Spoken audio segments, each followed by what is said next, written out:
Hi everyone, and welcome. This is a follow-up to our previous video on the documented record behind the Buy2Sell Vietnam market entry dispute. In that video, we reviewed the agreements, formal notices, communications, and supporting documents connected to the unresolved commercial relationship involving Buy2Sell Vietnam, related Buy2Sell entities, and LLHP. Today, we want to share a factual update on what happened after the situation was made public. As before, this update is based on documented exchanges. After several weeks of silence, we finally received a response. But the response did not resolve the core issues. There was still no purchase order. There was still no evidenced execution of the agreed rollout, and there was still no reimbursement of the marketing contribution. Instead, the focus appeared to shift. We were advised against making the situation public. The response referred to potential legal consequences connected to public disclosure, and we were encouraged to move the discussion back into a private setting. That shift matters, because at that point, the discussion was no longer focused only on performance, execution, or reimbursement. It had also become focused on visibility.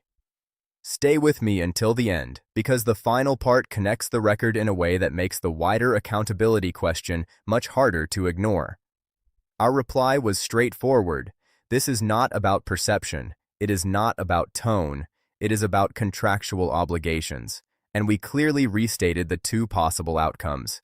Either the agreement is terminated and the marketing contribution is reimbursed, or the agreement is executed, starting with a purchase order and a concrete rollout plan.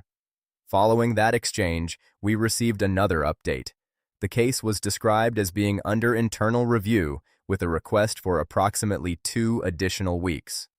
That may sound procedural, but in the context of the full record, it matters, because this was not the first delay. It followed months of postponements, repeated changes in explanation, no verifiable execution, no evidenced first purchase order, no reimbursement, and now another request for additional time. At the same time, we looked more closely at how the payment itself was processed. The payment path appears to involve more than one layer of financial infrastructure, including references to Banking Circle in Luxembourg and Payoneer Europe in Dublin, Ireland. To be clear, this is not an allegation of wrongdoing against those financial institutions. The point is different. The point is that each entity appears to sit at a different level of the payment infrastructure, with a different role and a different degree of visibility. That matters in a cross-border commercial dispute, because when payment flows through layered infrastructure, understanding the relationship between the payment, the commercial counterparty, and the responsible account holder can become more complex.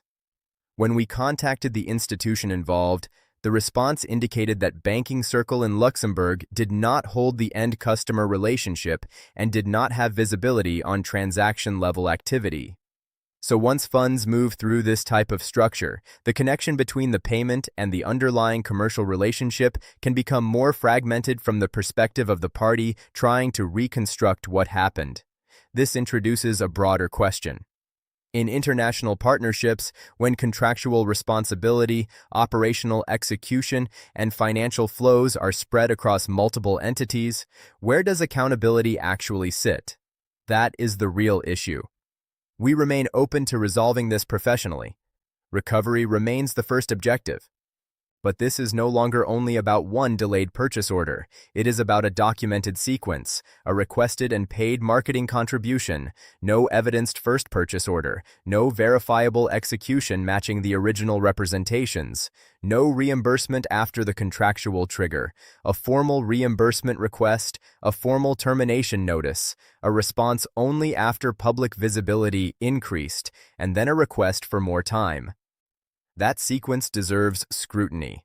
In our case, the pattern is documented, and when this record is viewed alongside publicly available complaints that appear to describe similar concerns, it raises a legitimate question as to whether this should be viewed only as an isolated delay or as part of a broader pattern requiring further review. That does not mean every fact is identical. It does not mean every case has the same legal basis. But it does mean that companies considering similar arrangements should pay attention. They should review the entities. They should review the contractual counterparties, they should review the payment path, they should review the reimbursement clauses, and they should verify execution before committing funds. This is not escalation, this is transparency. Documentation continues because the matter remains unresolved, and broader visibility helps other companies make informed decisions before entering similar cross-border commercial arrangements. Thank you and stay tuned.